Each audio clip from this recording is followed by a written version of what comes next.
I call to order the regular meeting of the City of Aransas Pass City Council, May 17, 2021 at 6 p.m. Let's all rise for the invocation and pledge of allegiance. Dear Father, thank you for the blessings that you bestowed upon us, my Father. We thank you, my Father, for your faithfulness toward us. No matter what we have gone through as a community, as individuals, you have always provided comfort, and you have always been with us, my Father. I pray your guidance upon us, the City Council and the Mayor, city staff, that we keep Aransas Pass in our focus and we work together to make Aransas Pass a better place. This we ask in Jesus' name. Amen. Amen. I pledge allegiance to the flag of the United States of America and to the republic for which it stands, one nation, under God, indivisible, with liberty and justice for all.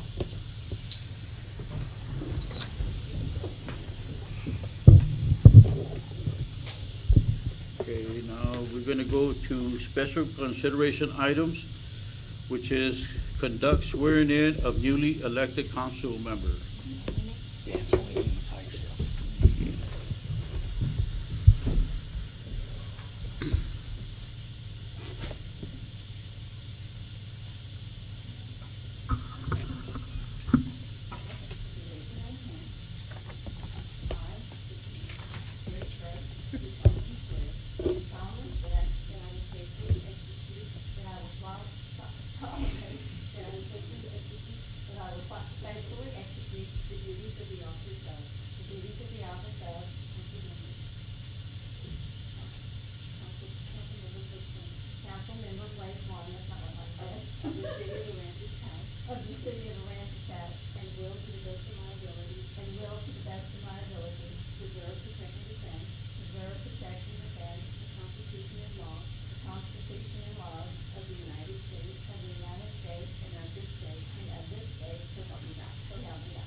Okay, now we're going to go to consider an act on selecting a mayor pro tem for the ensuing year.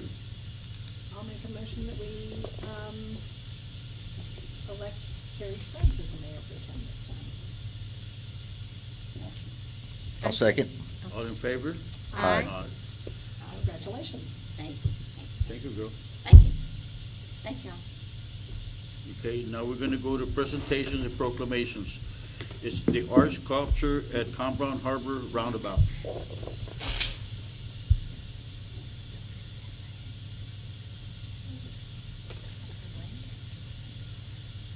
He is there. The raccoon? That's it? The raccoon? We couldn't get a panther, so we got a raccoon.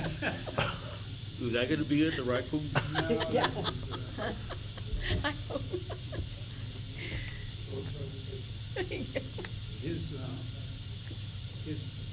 You may want to call him, let him know his camera is not on, or he should click it on.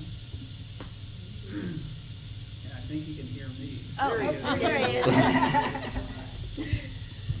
But his sound isn't on, it looks like. Yep. Okay, well, my camera's on. There you go. There you are. Okay, I can't see you. Well, hey, everybody.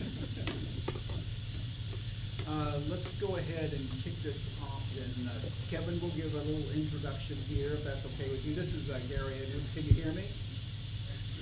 Okay.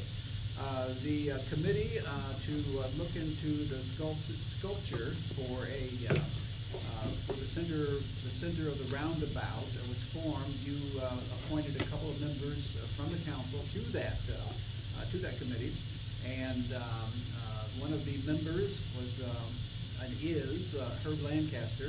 Herb came up with the idea of bringing Kevin Hale on. He is the person you see before you, not the raccoon, the person you see before you. And Kevin came up with this, what we feel, the committee feels, is a marvelous idea that reflects the history of Brown Harbor. But we want you to see what he is looking at, and he can explain it much better than I can. So Kevin, we're going to turn it over to you to talk about your creation, and I think you have some pictures to go with it. So Kevin, it's yours. Okay, I'm presenting on screen now. Allow. Okay, there's a little bit of delay, so I'm going to go to the current file. That is me. So I hear there's a delay, so I'm going to just take the photo. So originally we had a much higher version. Only we felt that it'd be over budget due to the constraints of engineering for Category 5 hurricanes. That's true. So we have this lower version. I've just put the palm trees in as a decoration.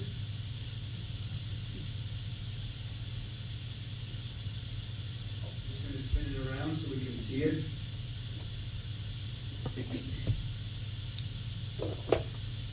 Now, when we talk about the height, we're going to talk about from the keel down to the foundation.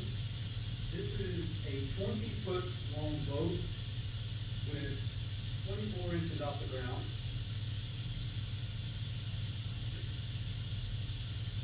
I know that some of the designers and influencers of this project wanted to see some dolphin, so we put some dolphin on the bow of the ship.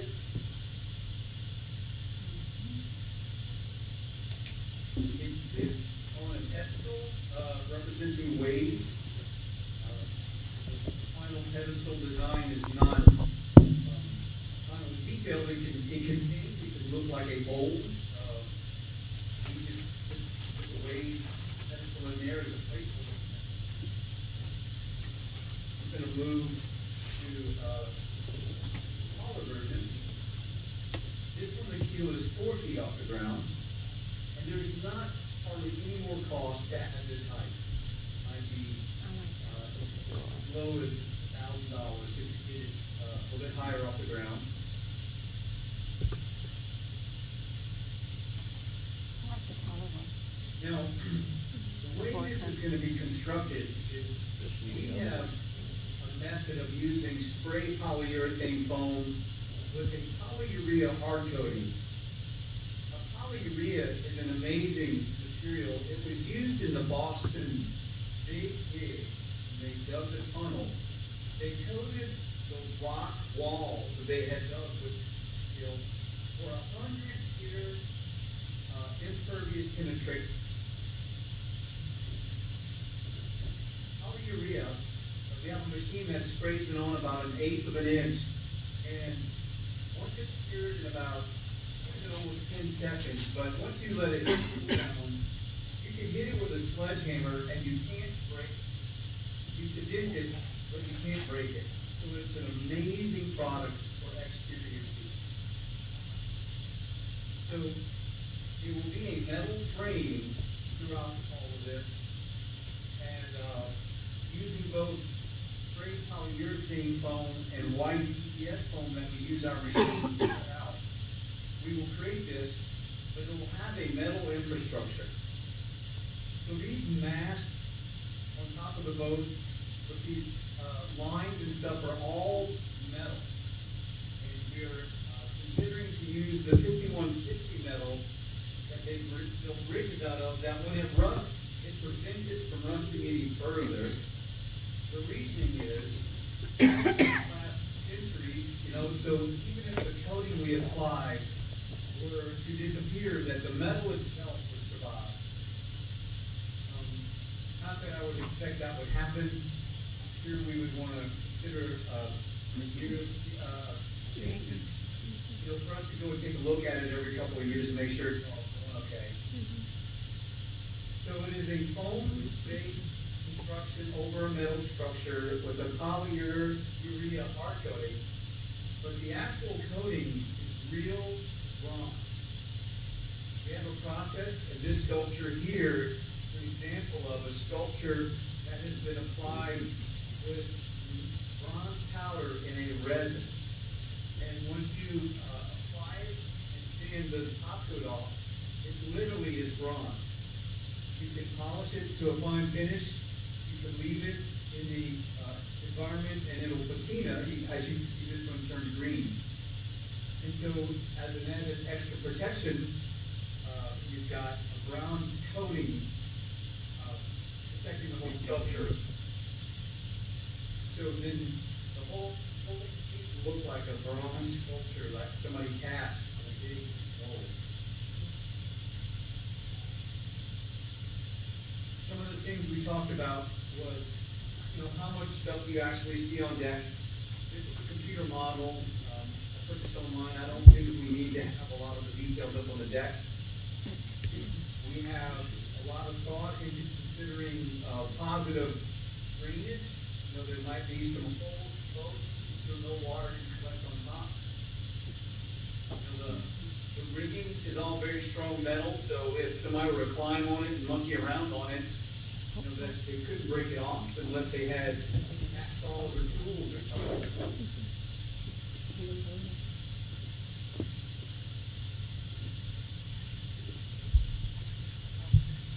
So that's all I have for a description of it. Does anybody have any questions? I was just saying, I like the 4-foot version. I agree. If Yeah, it's up same here. far enough that kids will not be climbing on it. That was my biggest thought. The lower one, easy for the kids to climb on the dolphin, fall off, break an arm or a leg, and then the city is liable. I just noticed that the dolphins Or missing. are not on this boat, but they Yeah. will be. Okay. Is that the color? Kevin, if it costs about $1,000 to go from 24 inches to 4 feet, what would it cost to go to 5 or 6 feet? I Make sure they can't think get for a very minimal cost, we can engage a structural engineer to tell us that. That might be only a couple of $100, to give us that answer. And it would result in a little bit more of a pedestal. So let's see if I can just do this in real time. I'm gonna increase this pedestal here.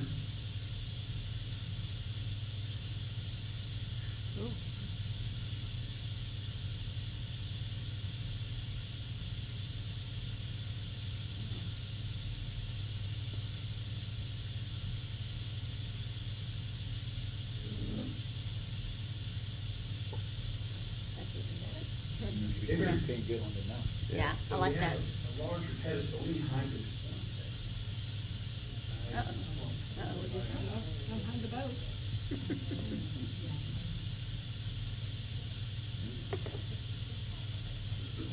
So I think it would just result in a larger pedestal. That's neat. Yeah. Our concern, Kevin, and that 4 to 6 feet, whatever that is, may be something to look at. Our concern is, would be children climbing over that and falling off. Right. And the liability, of course, that would go with that. So the higher, maybe something the committee, there are committee members here, that we may want to look at. As the committee meets again. Okay. Okay. Looks good. So that's I a think what we might do then is just think about this pedestal a little more. These waves, they actually might encourage, to jump up here and then jump up on the deck. So maybe we need to look at the pedestal design, so it's not so easy to climb up. Okay. good point.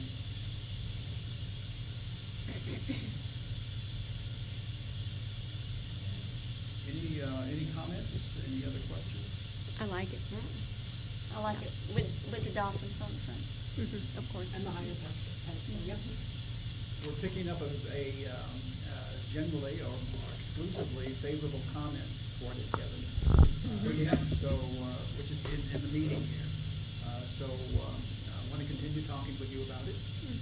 And then at that higher, am I correct, folks, the higher pedestal? Yes. They're saying yes on the higher pedestal.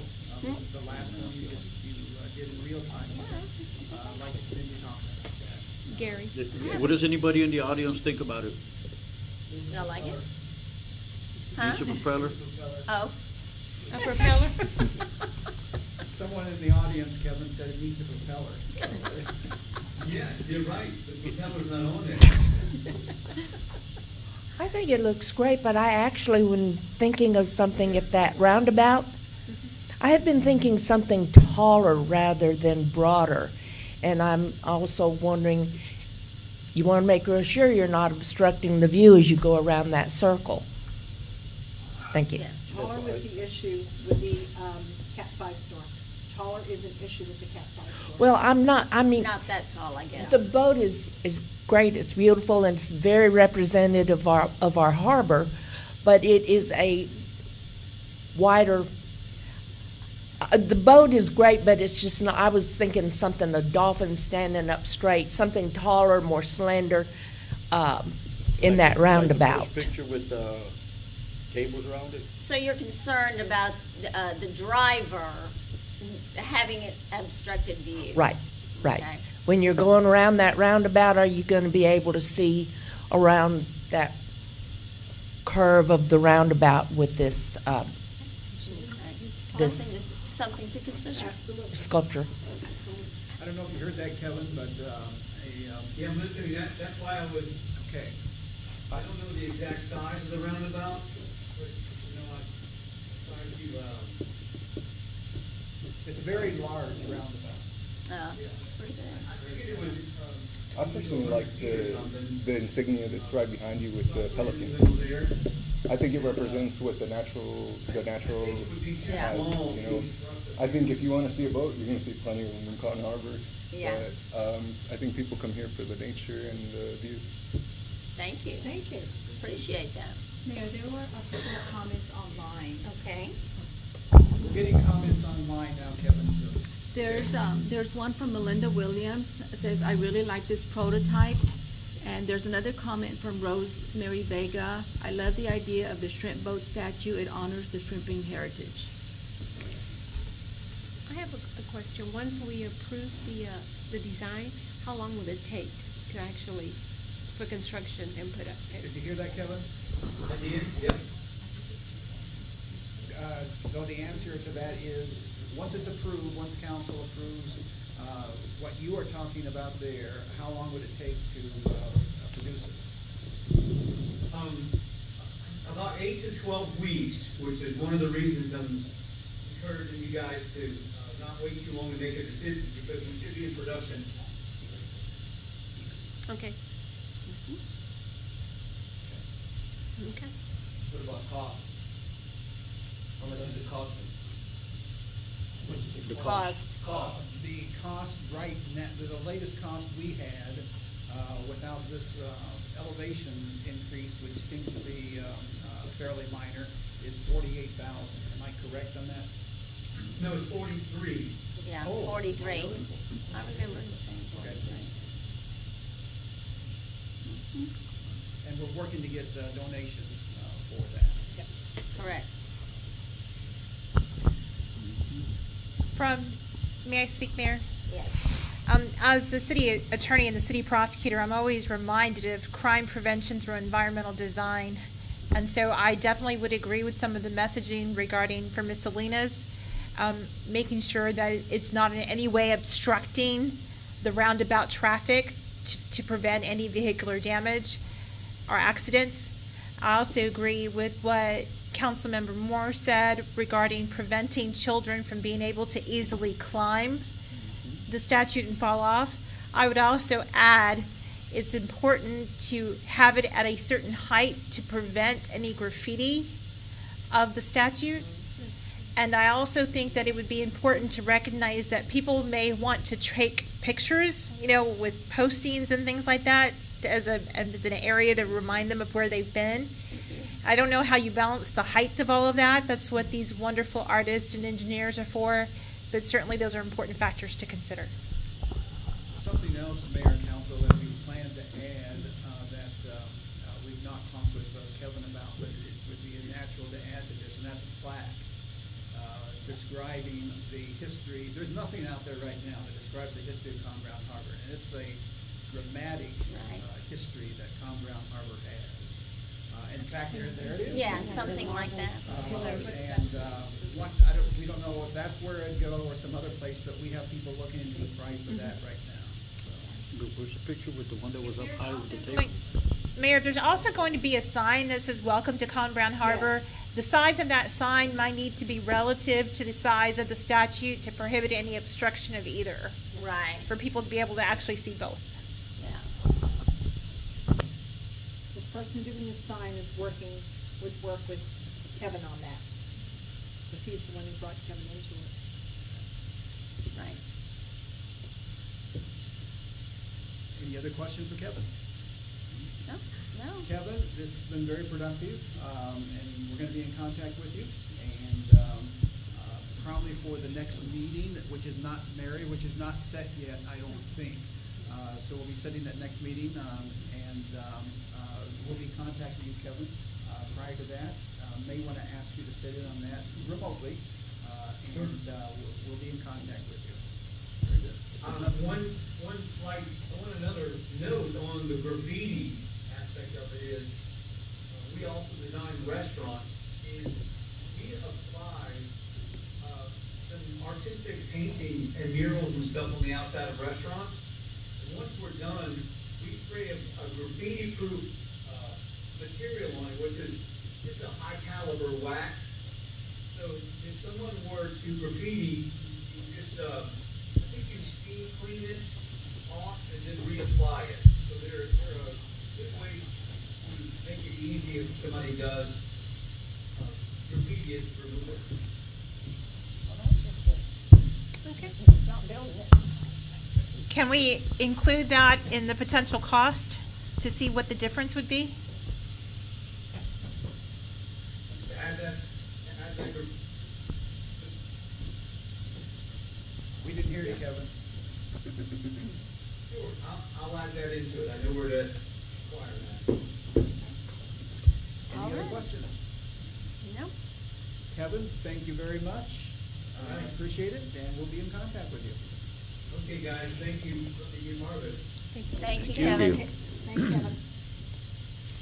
Okay, now we're gonna go to the consent agenda. All of the following items on the consent agenda are considered to be routine by the city council and will be enacted with one motion. There will be no separate discussion of this item unless the council member so request. If discussion is desired, that item will be removed, the consent agenda, and will be considered separately. I make a motion to approve the consent agenda for March 30th and April 5th. I'll second. All in favor? Aye. Now we're gonna go to a public hearing, which is for the fiscal year 2021-2022, first operating budget public hearing. The second public hearing is scheduled for September 7, 2021. Mayor and Council, we've added this this used to not be part of the budgetary process. We've added this so that people can comment on the budget prior to the budget. Before, there was only the opportunity to comment at the end of the process. So we thought it made more sense to have both, one at the end and this one at the beginning. It's not, the second one is required by law, this is not, but it gives the public a chance to hear their input prior to the prioritization meeting we'll be having on June 18th. Gives the public a chance to hear from the public what their thoughts are related to potential expenses before we get too deeply into the budgetary process. So that's the purpose of this. Okay, now we're gonna go to city manager, which is consider an act on approving a professional service agreement with Ardura Group Incorporated for corrective action for the former coastline risk resources in an amount not to exceed $31,000. Let me give some background on this. This is the continuation of the work that's being done out of Con Brown Harbor to eliminate the environmental issues that have been there for many years. The work continues, and it's successful work. It's moving along well. There's someone here from Ardura who's been working with us on these environmental issues. We'll be hearing from Bryce Thomas in just a few seconds. But I also want to point out this 31,000 is below you'll recall with another engineer there at Ardura at that time, not by the name of another company, we set up a budget for the environmental work. and continues to stay within that budget. So want to ask Bryce Thomas to come forward and talk about what this will accomplish. We are just about there, I believe, as far as completion goes. And Bryce was telling me something earlier about a delay on the state that we had no control over, which delayed it for a while. So Bryce, if you can tell us what this project is about. So this new proposal, Can you state your name? Bryce Thomas. So this proposal is basically a continuation of the work that we've been doing since 2018 as the site when we were L&V engineering.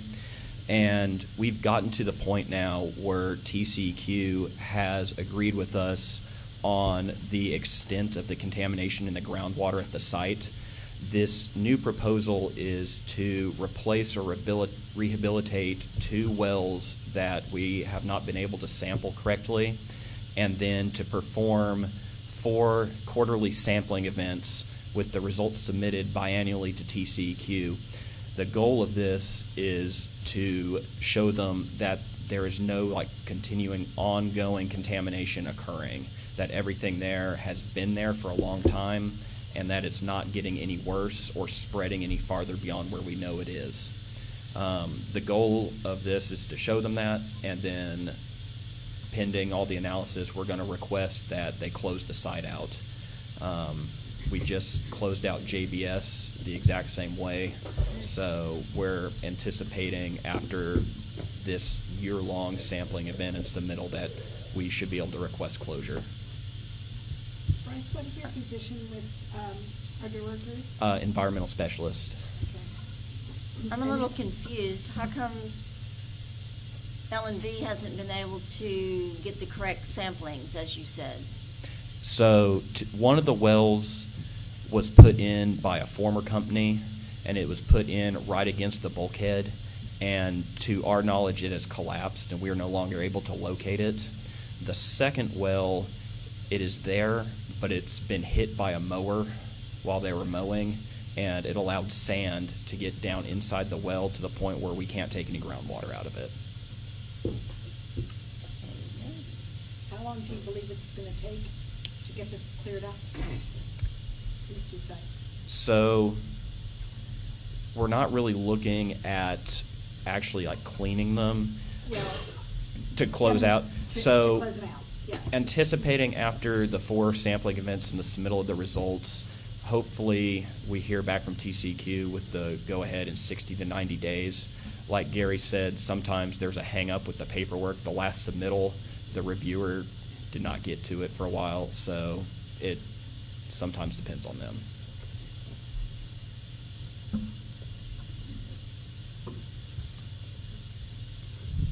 And this is the last, correct? That cleanup that we need to do at the harbor? I believe The so. last site? I think this is the last site over there, yeah. Okay. That'll be a big workbook. Yes. Yeah. Once that's done, it's complete, right?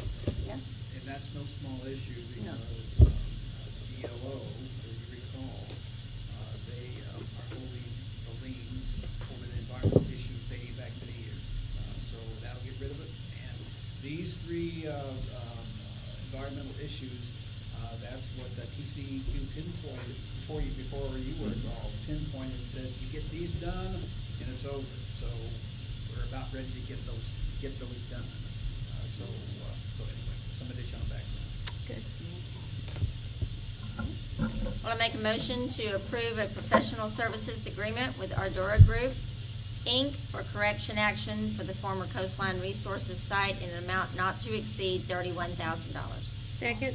All in favor? Aye. Okay, thank you, sir. Thank you. I have a question, That's it. Gary.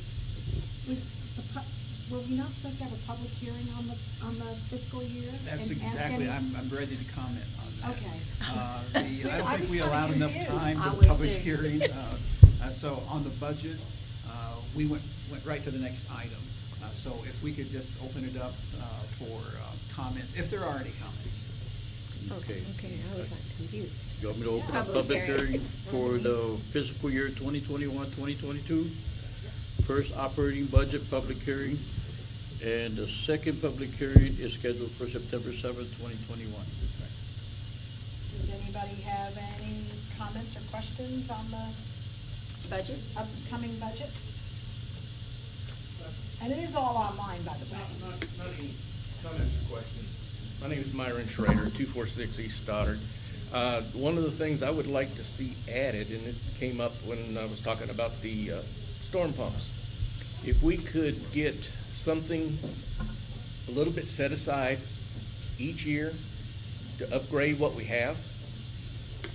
I know there's some ideas being thrown around regarding the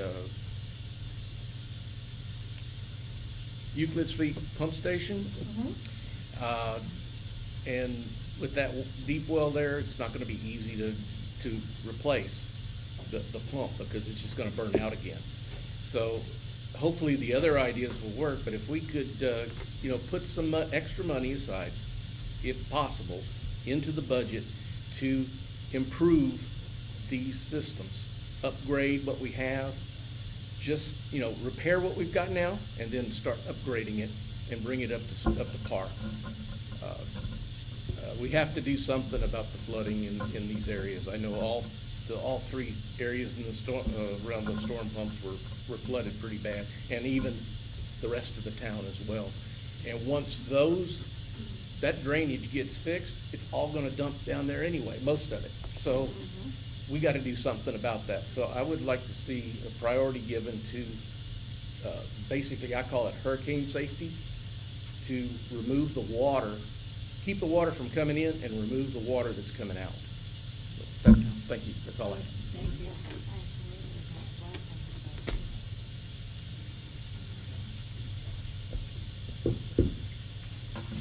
Hello, my name is Ashley Horn. I'm the Secretary and Administrator for my husband and my company, HMH Artistry. I'm here with my husband, Chris Horn. He's the owner and operator for HMH Artistry, and we also have our son, Demetrius.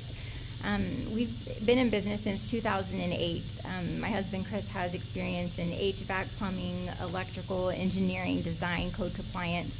I come from a family of plumbers as well. My father was a master plumber, had his own plumbing business in the Pleasanton area, and retired as the building inspector for Pleasanton a few years ago.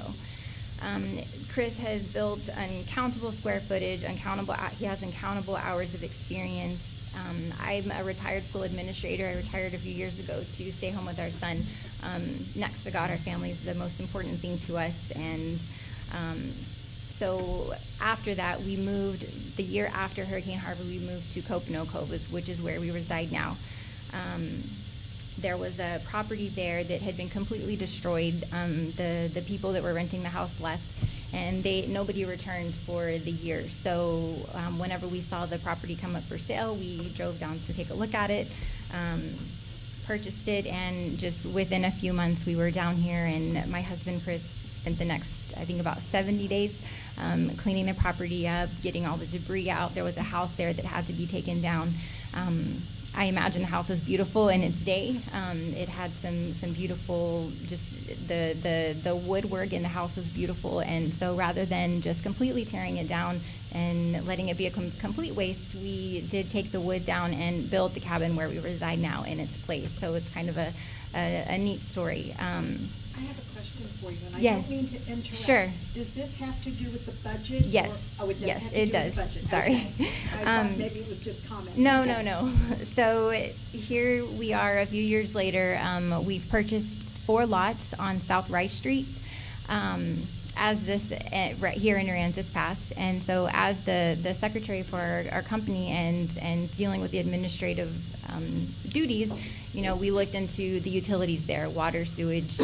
At the time, we were had the understanding after a few phone calls with some different people that those utilities were there.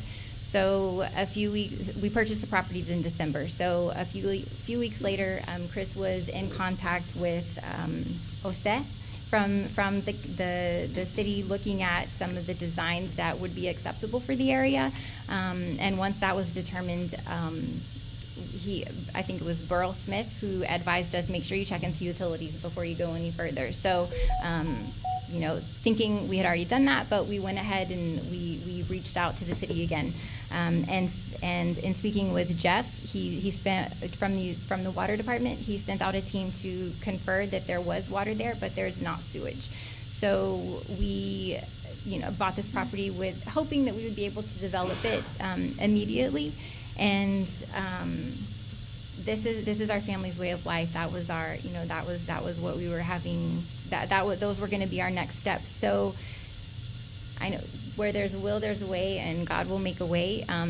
We would love to develop the property, but that's where we're at now. So thank you. Does anybody have any questions? So you're looking for Sewage on that street, on yes. South Rice? South Rice, yes. Huh, I wasn't aware Yes. we didn't have sewage on South Rice. Yeah. There's, you turn off Highlands, I guess, Highlands onto South Rice. You get on Highland. And Between Highland take a look. and DeBerry? Yeah. Oh, That dirt road. okay, Like there's a giant sinkhole down there right now. okay. It's like a Off huge of one, Highland. no road. Yeah, like a dirt road. Okay, okay. But I thought we had sewer and water there. Where we, appreciate the comment, where we are, mayor and council, with that is, we do know that funding is available for water and sewage extensions, and we are looking at the different areas where those lines can go. We are prioritizing where they are grouped together, and that's our highest priority right now. You are on the list, I'm told by Fernando, the Public Works Director. Now, how far up the list, I can't tell you at this point, but you are on that, your property's on that list. If you get in touch with us tomorrow, we can give you a better idea of where that is. The funding is available, but we are still, and this is getting very frustrating for staff here, we're still waiting for clarification from the federal and state government on if extensions can be used, if those dollars can be used for extensions. Don't want to say one way or the other in this, in the public meeting, but it is something we're looking very closely at. And the federal and state government says it can be used for water and sewer. So we're making sure that we don't expend those dollars, and they say, no, we're not going to reimburse you for that. Or no, you shouldn't use those dollars we sent ahead of time to extend those lines. That's what we're waiting on, and I'm afraid I'm going to have to go to some other source to get an answer. Funding is there, but we need to get clarification on the usage of those dollars to make sure we're spending them correctly. We believe we are, but we cannot make that guarantee at this point. Thank you. Thank you. Thank you. Appreciate it, thank you.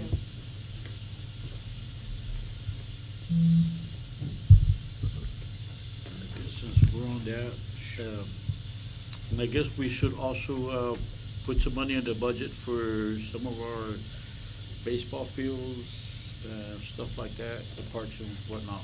That's certainly a topic, and this is a pure budgetary issue, so it's right on target. That's certainly a topic for discussion by the council on June 18th. We always enjoy those meetings, and they're very productive.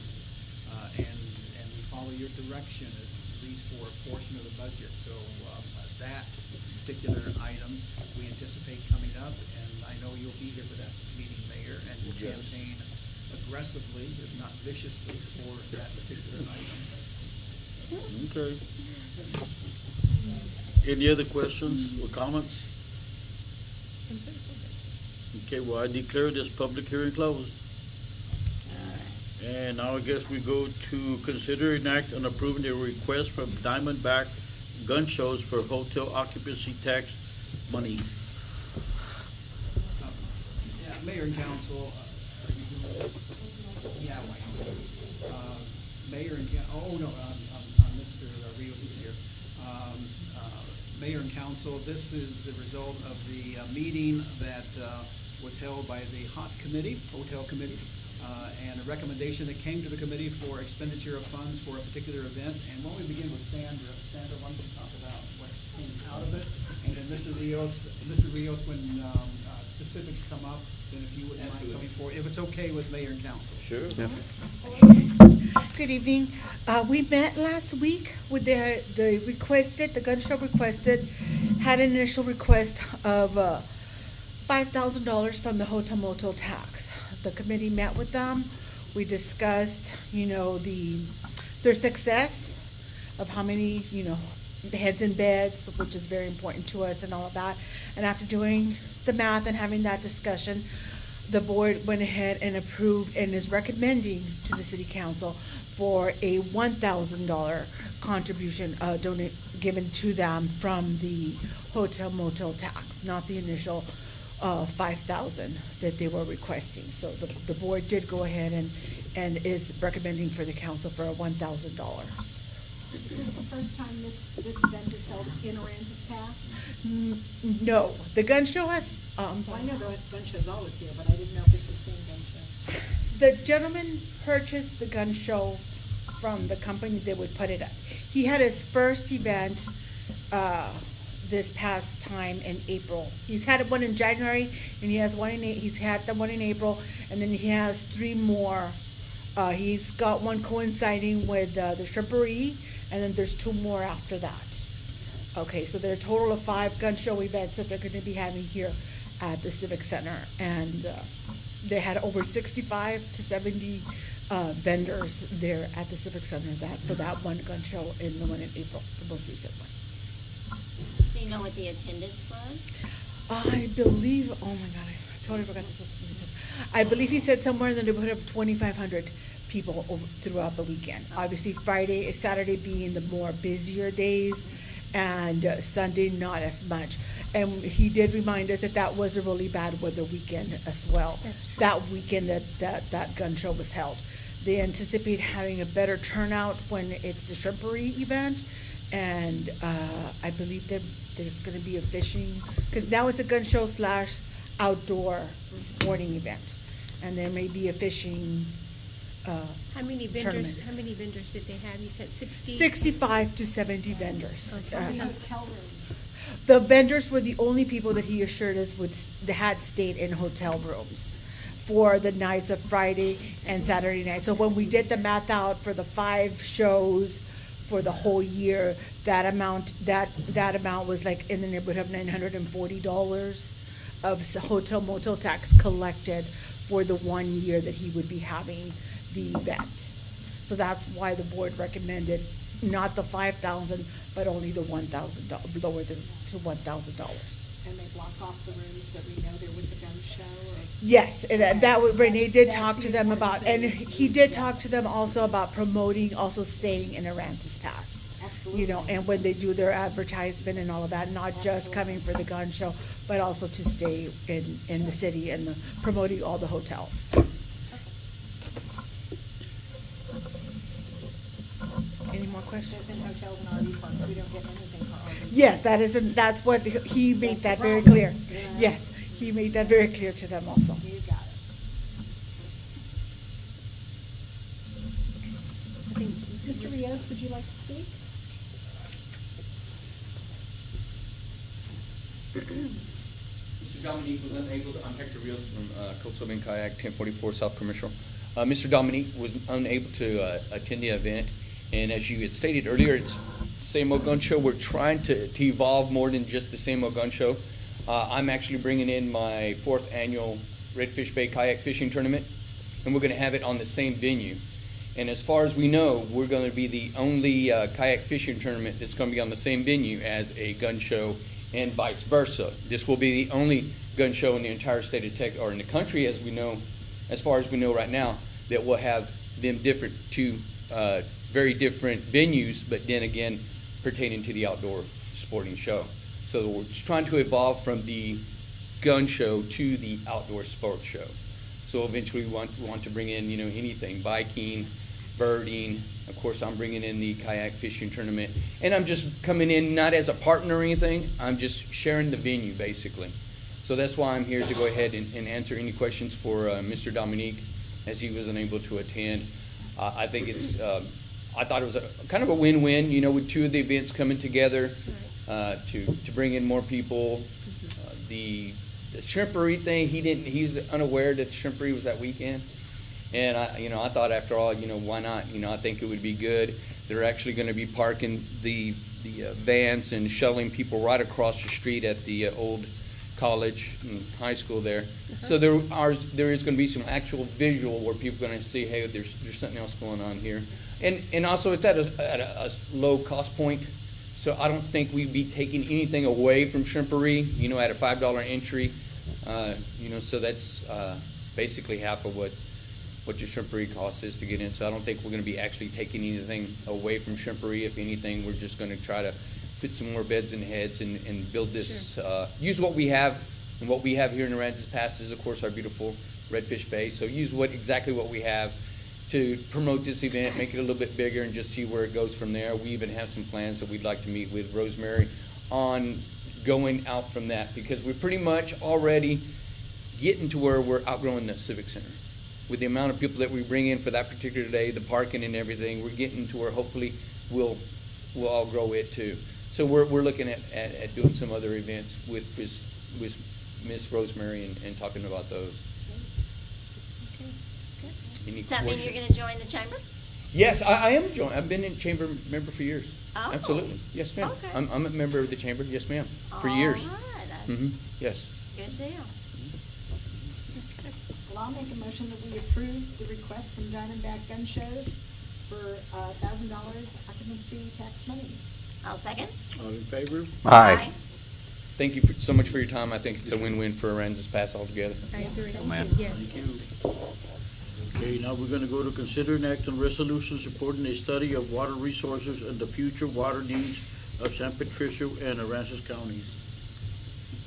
Mr. Mayor and Council, the issues and questions that you raised at the last time this came before you, we believe are answered in the memo that accompanies this legislation. This comes to us from the mayoral meetings that are held monthly, I believe it is, or ever so often, Mr. Mayor. And some of the mayors came to Mayor Gomez and said, would you consider doing this to look at the long-term water needs of this area? We will have representation on that committee.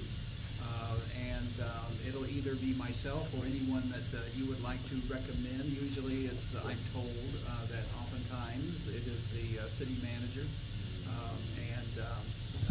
So as I said, we'll have input. The cost, of course, is, and by passing this, you're agreeing to share part of the cost. We don't know what that's going to be because we don't know how the proposals are going to come in as far as doing the necessary research to reach conclusions on future water needs for our area, including Aransas Pass. But again, many of those questions are answered in the memo that's on the screen right now. If you have any other questions, be happy to answer it. At the mayoral meeting last week, was talking with one of the officials from Portland, and they're working with us on this also, and the other cities. Some of the cities, and I believe it's mentioned in there, have approved it already, and some are ready to approve it. So we're not the first one by the stretch of the imagination. So anyway, that's very brief background.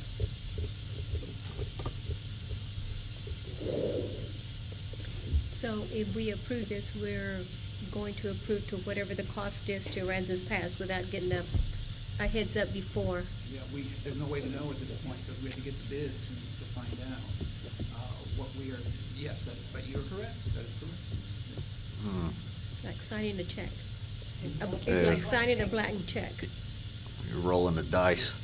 Is there any? Yeah, either, I was gonna say. I mean, I know you don't know how much it is. Are they saying it could be Ballpark figure. $100 or it could be $1 million? I don't think they're. I can't answer that. I don't know.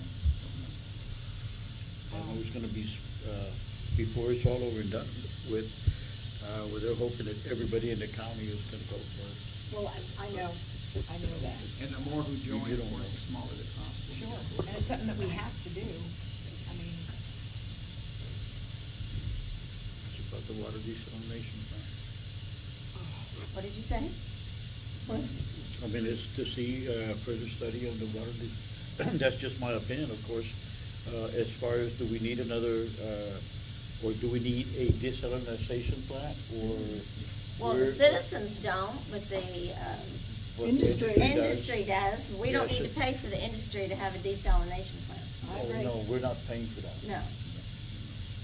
That's not good enough. No, it's just, But that's this is- one of the major reasons why they're doing that is because at some point, there's gonna be enough industry within the San Patricio County that they're gonna be looking for ways to be able to come up with the water they need. True. I still That's would pretty like much, to that's see pretty that. much it. So we either be a part of it or not be a part of it, of where the water's gonna be coming from. I still would like to see to have the community see the presentation that we saw at the mayor's meeting about the deep water wells and stuff. I think that is also another option that, And that's the one that was for the water well from. That was for the wa- yes. Yes. and I think, So this was at a mayor's meeting, this Yeah, information? they've been talking about it. Yeah, So what yeah, is- we have the monthly meeting for all the mayors from San Patricio County. So what is And it's a your- concern about, where are we gonna get our water from? Because eventually we are competing with the industry for residential water. that's exactly right. I think what they're doing is trying to get them online to put more of the treated water back into the communities. Pretty much it. So what is your recommendation on this? You've gone to the meetings. I figured we go ahead and be in the water study to see where we end up at, because, we're gonna have to be able to get water from somewhere. Yeah. Has anybody given you an idea of how much they think it's gonna cost? Has any other community done this type of a study study? where we could, We can either stay out and wait till they do it and then find out. Probably gonna be desal or tap into that well in Sinton. Yeah, they talked about and the that deep water. well in Sinton was a really interesting presentation.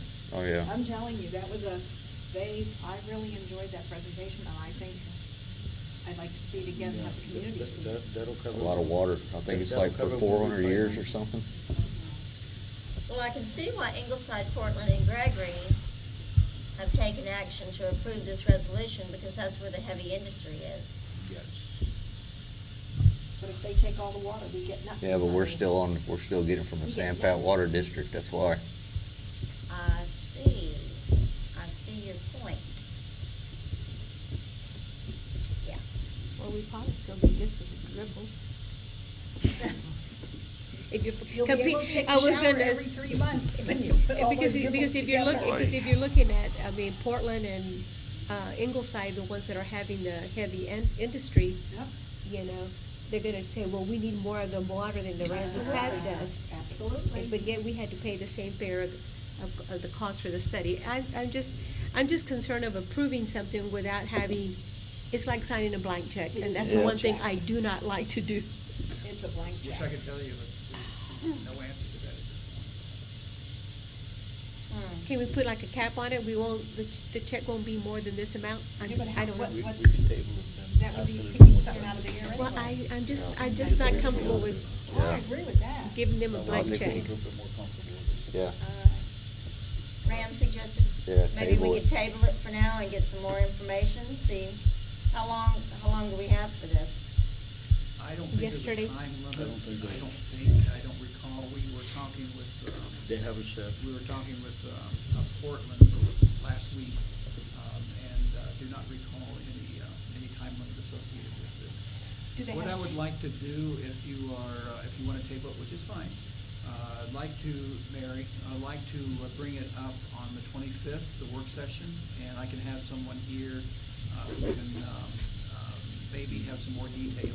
on it. That'd work. I don't anticipate it will take long, one way or the other, and in fact, they offered to be here tonight, I said, no, there's no need to be here. Okay. Wise decision on my part. Yeah. So, we'll do the 25th, if you're okay with that, Mary, and then, we'll have someone here. Do you know who would be doing this study? The company doing the study? Well, again, No. it's gotta go out to bid. Oh, so- that's right, it's gotta go into bid, never mind. Yeah. That was a stupid question. They don't know anything, but they Yeah, want us to they prove don't know it. anything. Well, I make a motion that we table as far as a resolution for the study for the study of water resources. and the future needs. Table it. I'll second. All in favor? Aye. Now, we're gonna go to consider an act on the issuance of a request for proposal for exterior paint and repairs for City Hall, Municipal Court, and the Police Department. I am so happy to see Mayor this and council, on we the often hear agenda. complaints, as you're hearing right now, as a matter of fact, about the appearance of City Hall. We have found funding that does not come from the budget, from the general fund, to do this.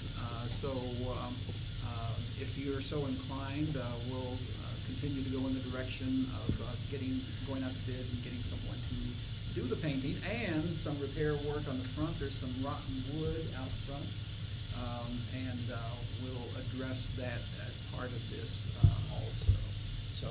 So we have a general idea of what that cost is. Vicki? Good.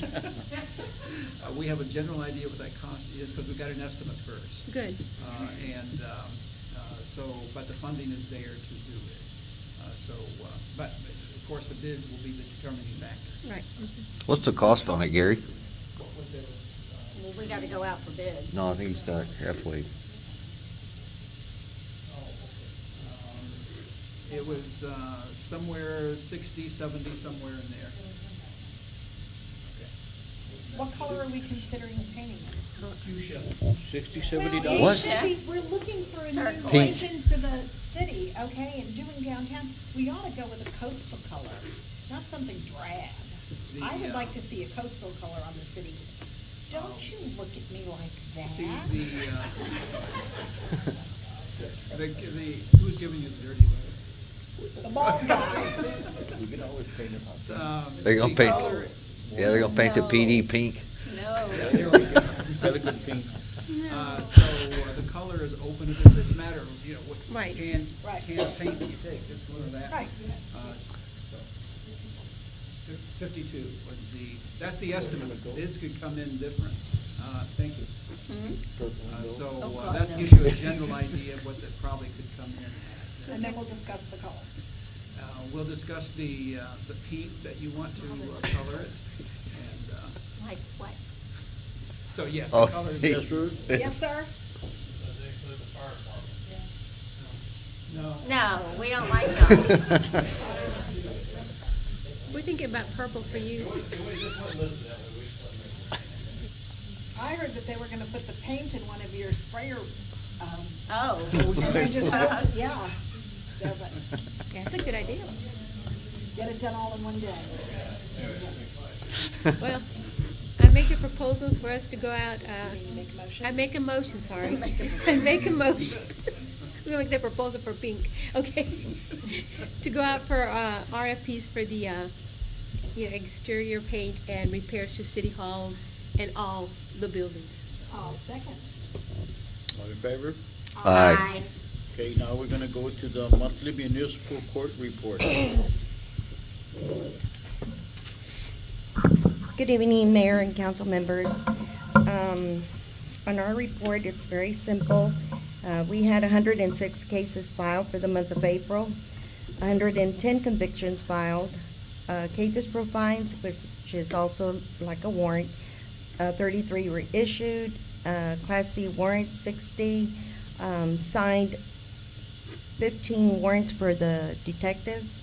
Walk-ins, we had more or less about 76 people, and then emergency protective orders we issued out too. We're still continuing taking payments online and by phone, and we're corresponding by email, phone, and faxes. The court clerks are still continuing and calling the defendants before their court hearing to see if they want to settle their cases, and also offering teleconferences and video conferences in case they don't want to come into court. And this is just to meet the Supreme Court requirements. Pre-trials are being held by virtual. We're talking about maybe soon in the future to do in person. We're still practicing social distancing, and we're also still requiring face covering. The number of magistrations that I did after hours and on weekends was 8. We were very busy that month. We're still holding walk-in dockets, show cause hearings, juvenile court on Wednesdays, and we're holding teleconferences every day. And I also attended the Texas Municipal Court Association quarterly meeting by virtual. I'm Region 10 Director for the state. That's it. Any questions? After hour magistrations, you did 8 of them. Is that in the middle of the night? Is that, At different hours. Okay. Mm-hmm. And why are we doing that? Because my question would be this, and I've asked somebody else the same question. Most courts, you arrest the person and you hold them, and they know they're not going to be magistrated till 7 or 8 o'clock when the court opens in the morning. That the judges aren't brought in the middle of the night to do that. Why do we do that? So I can't speak to every individual occasion, but I can tell you with some of the clientele we deal with, we don't like to keep them in our jail because they're a liability risk. We want to get them processed in and out. If there's a protective order or something like that that needs to be potentially issued, that may be a reason we'll do an after-hours request for a protective order, magistration, and then we immediately transport them out of our facility because we don't want the risk to remain within the facility.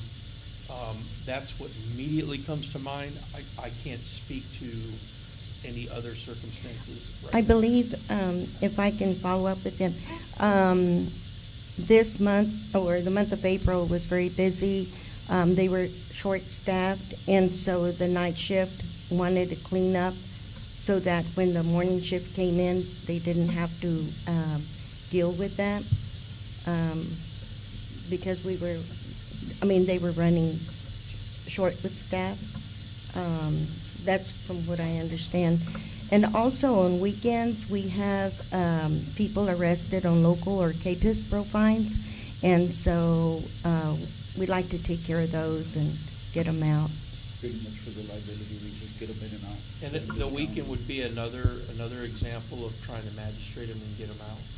Okay. If we can, I prefer that we don't keep inmates in our jail. Sometimes we have no choice, but we have a frequent occasion of individuals that we take in on higher level charges, Class B, A misdemeanor and felonies, that we would prefer to process them in and process them out. Now, if the judge is not available, we do have a protocol in those situations, like if she were gone for training, vacation, sick, whatever the case may be. We have occasions where we can directly introduce them to the county facility, and the county will handle that. But we would prefer to keep some of that localized, centralized, especially when it's a protective order. We know what we're asking for and we know what we're receiving.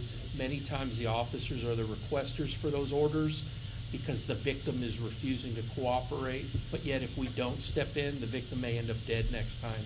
So we have to step in. So that could lead to those situations. And again, that's hypothetical. I would have to examine each scenario, and we can do that if you want me to do that. But you have to come into the court. It's something that you can't do by Zoom or anything. Magistrates. I don't know that. come to I your can't house. answer that. Most of the time I do come in, but when I'm out of town, I do the video magistration. I just would hate for you to get up in the middle of the night after and you then put your makeup on and then come in to magistrate somebody rather than. Also, we had 2 protective orders, so that just I confirms understand that. what the chief said. Yeah, I do. I understand that. I was just asking those questions. Any other questions? Thank you. Now we're gonna go to community enrichment, which is the monthly community enrichment report. Good evening, how are y'all? Get in there. Mine is pretty short. It's 3 slides.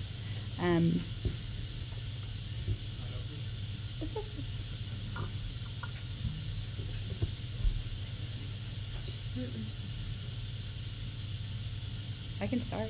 That's pretty short. Okay, it's pretty short, so it doesn't matter. I didn't know if my slides are going to have it. Okay, I'll just kind of update you on the Civic Center update. The month of April, we hosted 2 public events, 1 luncheon, 4 church services, 1 gun show. We did also work with HEB to provide 2 vaccination clinics. The vaccination clinics at this point are kind of going to be done because they've kind of gotten small, and they're going to be doing them at HEB. There's no need for that anymore. But we did have a lot of attendance with those. We did also host early voting and the actual election date, but that was like right on the cusp of it. But it was a shorter election schedule than usual for that. Moving on to the aquatic update, we were opened weekend before last and this past weekend. We weren't open on Sunday. It was raining. It was a rain out day. But we are in the process. We've hired lifeguards. We are still in the process of hiring some cashiers and some concessions worker, and we will open Memorial Day. We'll open for the summer. So we'll be open daily except for Tuesdays. Tuesdays will be our training day and Aransas Pass-Through Youth Day, but we'll be open the other 6 days. And then our schedule is up there. Our schedule, our party packages, and our admission rates and stuff. And then moving on to just the library update. The library is open 8:30 to 5 every day, but they are still offering curbside services, and the curbside services people like them. They like I don't think we'll ever be able to get rid of that because people like us bringing it out to their car, even with or without COVID. And you can look for our April checkouts. We had a little over 1,000. Internet and Wi-Fi usage 308. That's people coming in just parking outside. You can park outside and you can get full access to free Wi-Fi in your car. So that's good. People do use that service a lot.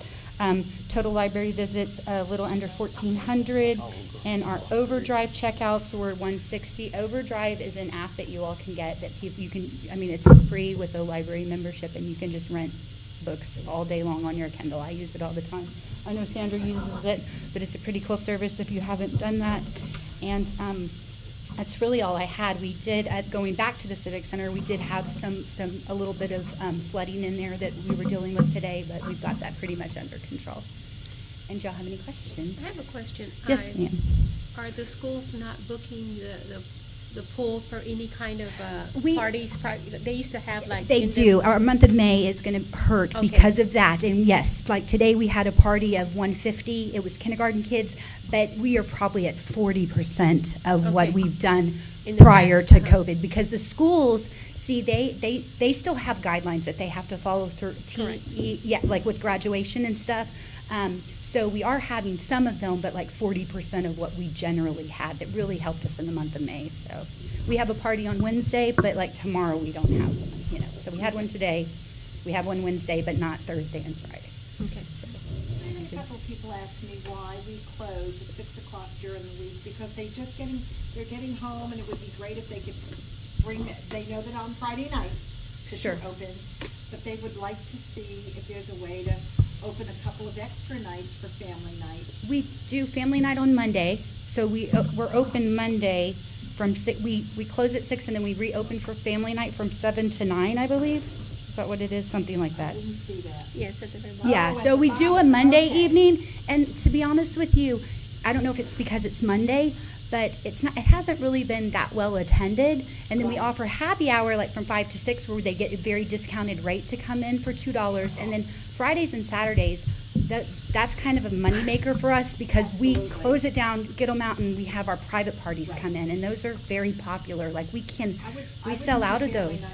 Yeah, so we do a Monday. I mean, if the demand gets there, maybe like a Thursday. I'm not a, Wednesday or Thursday, another family Sure, night, we could. After the weekend, everybody's tired. They don't want to take their kid anywhere. Or we could switch it up a little. I think it's great. Like you're done with your kids on Monday, and then you might like them again by Thursday. Maybe some people. Yeah, that's not a good night. I mean, it's definitely something we can try this season. A couple of people asked me that. Absolutely. I'll ask this year. No, we definitely can probably do that. And I will tell you that with the aquatic center, there is so much, and like we haven't broken any record-breaking days, but I bet we do this year compared to because they are ready. I mean, we had the phones have been ringing off the hook. People are wanting to book private parties. Like the first Saturday, all of our cabanas were rented out, like all 3. Yeah, it was great. I mean, it's great, and people are going in force, so it's a good thing. So what other night did you say you could do family night? Maybe on Thursday, maybe we could try Thursday. Yeah, maybe we don't Why do not? Monday. we Maybe do, not, like, Wednesday, yeah, Thursday. I'm, Try. hey, Yeah. I think the reasoning is Monday is like some people do long, I mean, we can try whatever, you know. So I can visit that and come back. I have a question on your aerobic with instructor. What days do you have aerobic? You know what, I'm not sure about that. It was on this sheet, but it's in the evenings and it is on our we have it the most current on our Facebook page, so I can look that up. I don't know for sure the dates of aerobics, but I think it's Monday, Wednesday, and Thursday. That's what it's been in the past. And that's with an instructor in the evenings. And then in the mornings, they kind of do self-taught. The group of aerobics ladies, they just kind of do it. They don't want to pay the extra for I the think it instructor. would be a good suggestion to put in the newsletter as far as the monthly newsletter, the one going out at the end of May. Just kind of, emphasize, a section there for the pool. The aerobic instructors and different things like that. Very good. Anything else? Y'all have a Thanks, wonderful, Erin. no problem. Y'all have a wonderful evening. Thank you. Now we're gonna go to Development Services, which is monthly Public Works Department report for April 2021.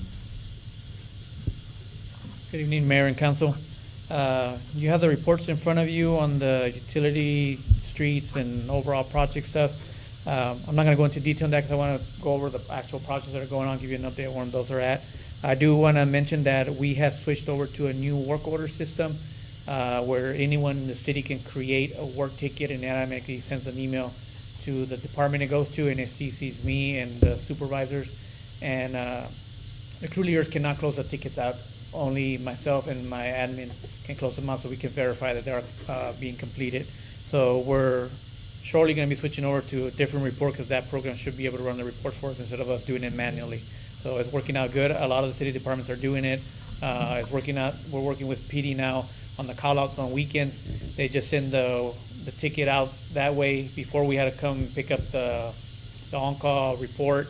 This way now it's shot out on an email. The guys get it and they go straight out, and they don't have to come back to PD and pick up reports. So we're working with the meter readers and the new taps, and it's helping us just keep track of everything a lot better. I have a question on that. Yes. For instance, if I initiate a work order as a general public, am I able to go to that website and it'll be updated on what's being done? I don't think on the website it's updated, but I do believe if they leave an email, it emails you a report. The person who created the ticket gets an update. Is that automatically? Yes, because anybody that creates a ticket, because I see every single update that comes in, I get like 1 million emails a day now. Any update that anybody does to that ticket, it sends an email out. And you get to choose who gets that email, but I believe the creator of the email automatically gets a response. Can you verify that? I'll get with IT and verify that. Because it's not, I mean, if you want to, if I make a ticket, I want to know, has it been, who got the call, who's coming out, what time, what's the process, so that way someone in the public knows what's going on. can Yes. keep up with it. Instead of I having to know call you. at the end when the project is closed, they get a final saying that it has been accomplished, but I'll double check if every single step of it gets acknowledged to the.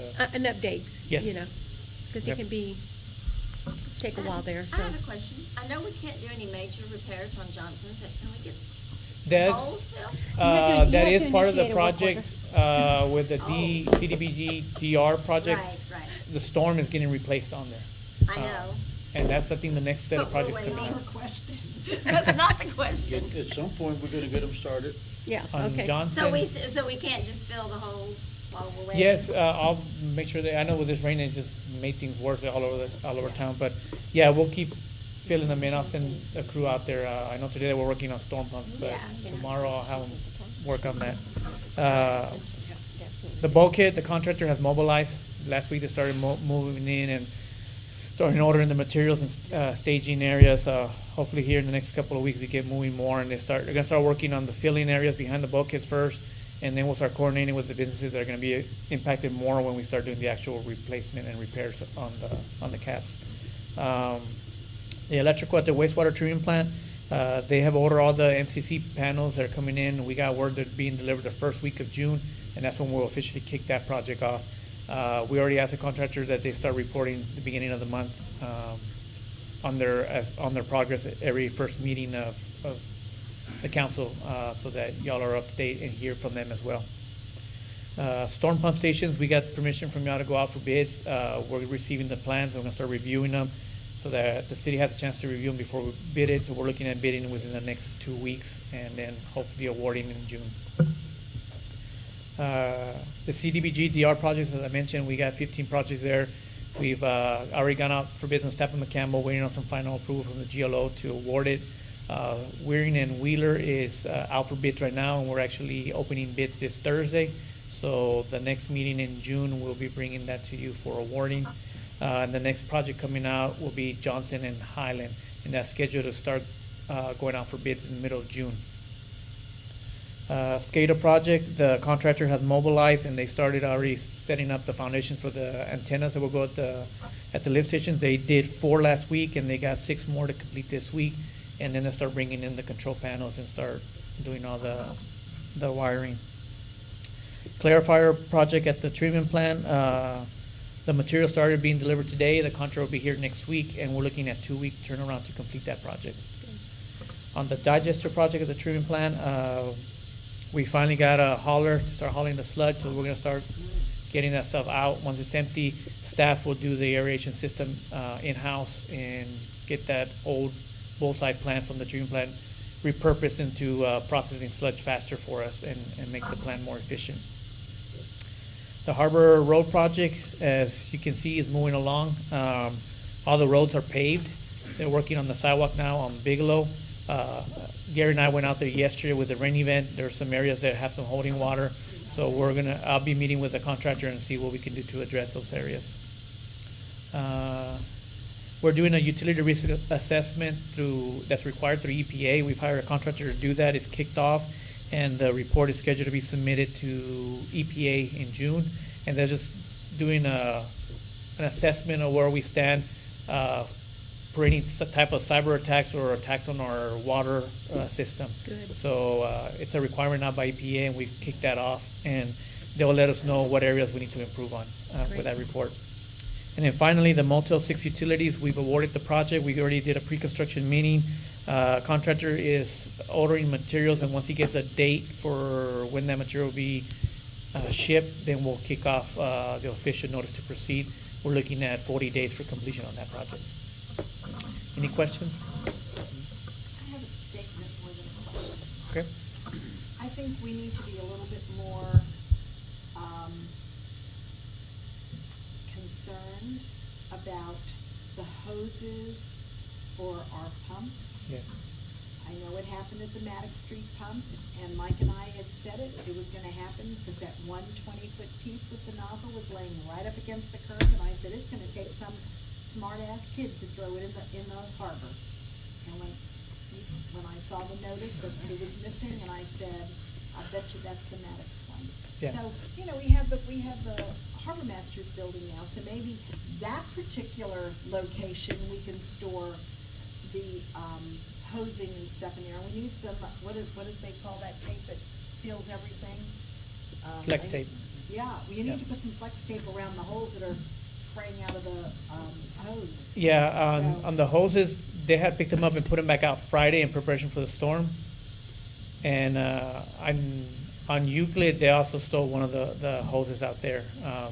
On the one on Wheeler, that one was slashed open at the end. So right now we're looking at what we're going to do to replace them. But temporarily, we had to put in some water pipe to get it over, because I don't want it hitting behind the bulkhead, because that's going to cause problems. So. But the one on Maddox has been there the whole time since the last time we used it, and then they took the last 20 feet or whatever with the nozzle, and it was laid up against the curb on Huff Street. And I know with the storm project, the pump, we're going to get a new pump station there where we can. Right, Well, hopefully we won't need the bypass pump anymore. But if we do, that could be a place where we can circle. We're going to have a building there to. Is there any type of security cameras we can put up around these areas so we can in some way keep connected with the PD or keep an eye, or at least who's doing That's this something damage? that I guess I'll have to get with Chief and look into, see what we can do, because I know it's not just that. They stolen batteries, they siphoned Right. fuel out of them. I know. They stole the machine one They time. stole I'm the like, entire "Oh," and I pump. said, did they pick up the machine? You said, Yeah. no, they must have. And it And was like, no, it was they've stolen. gone and ripped out control panels from the pump station, so yeah, it's something we can look at. We need to look at some way of securing it, because it's costing the taxpayers for someone to come out and be ripping. And it's causing a things lot off. of headaches Yes. when we can't get a pump going because someone's taking something from it, like yesterday when we needed it. Right. So, We need to set up some security around. okay.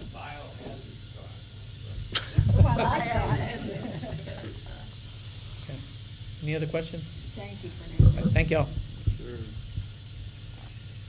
Now we're gonna go to the monthly building department report. It's online. It's online. Earl is not here, so I don't know if if the report has been submitted to you. If not, Yeah, it's we'll get here. one to It's you. here. Okay. Yeah. Sandra can go, but. Okay, so then we're gonna go to finance.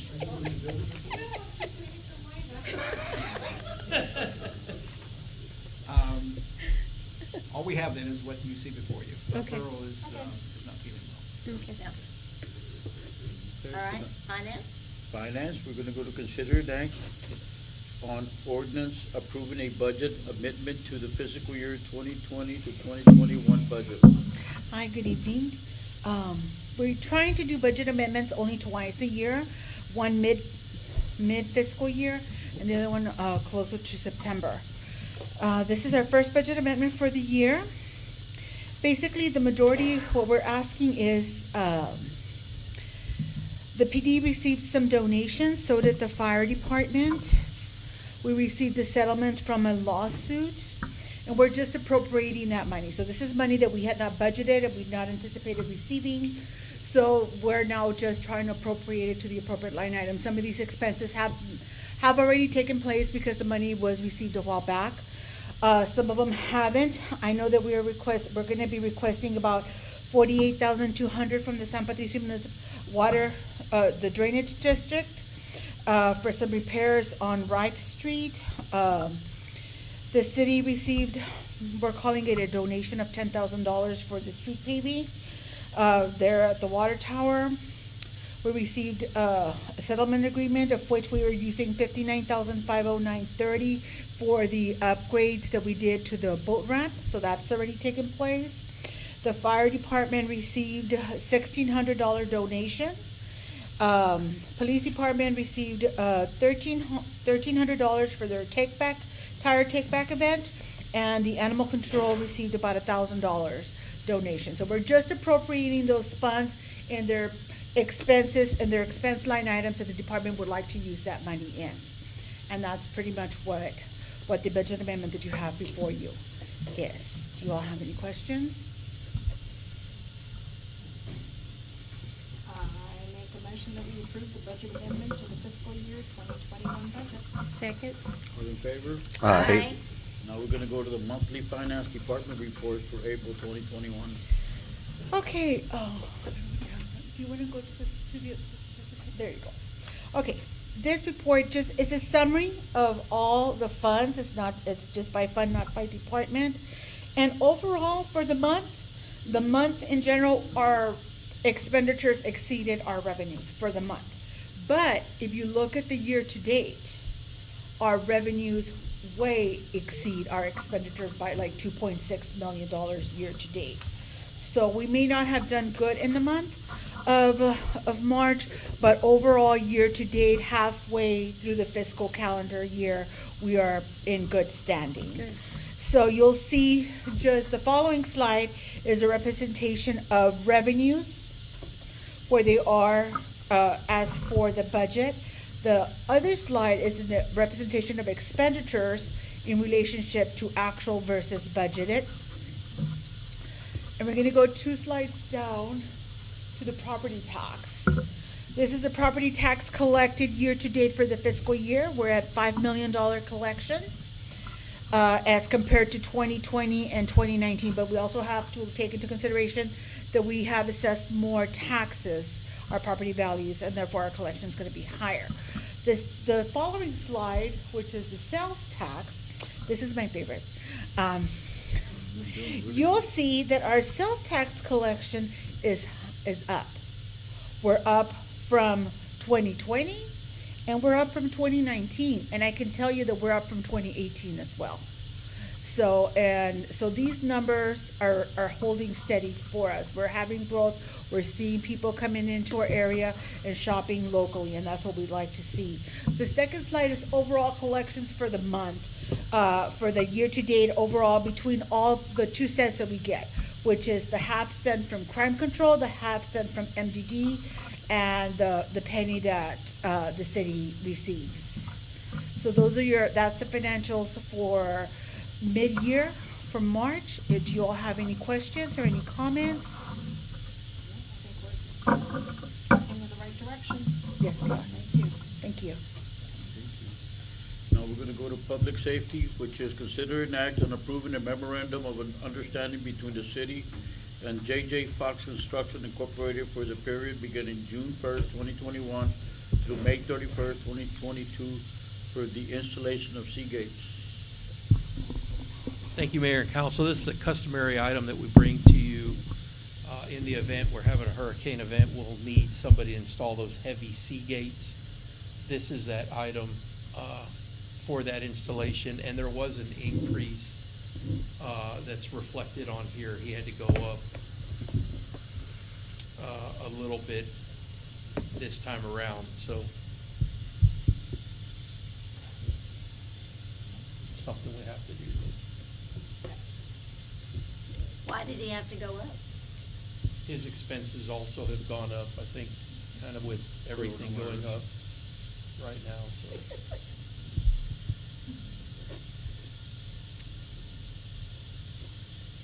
I make a motion that we approve the memorandum of understanding between the city and J.J. Fox Construction Incorporated for the period beginning June 1, 2021 through May 31st, 2022 for the installation of sea gates. I'll second. All in favor? Aye. Now we're gonna go to the monthly public safety report. Again, thank you, Mayor and Council. So just kicking off this report, as you can see there, the budgeted new police vehicles that we ordered last October just arrived. Because of COVID and everything's way delayed, so they're being outfitted right now. We had the fatal crash on Highway 35 that involved the pedestrian. It was another elderly subject with like dementia or something like that had rolled on or strolled onto the road. That's actually like a second one that we've had like that. It's very tragic.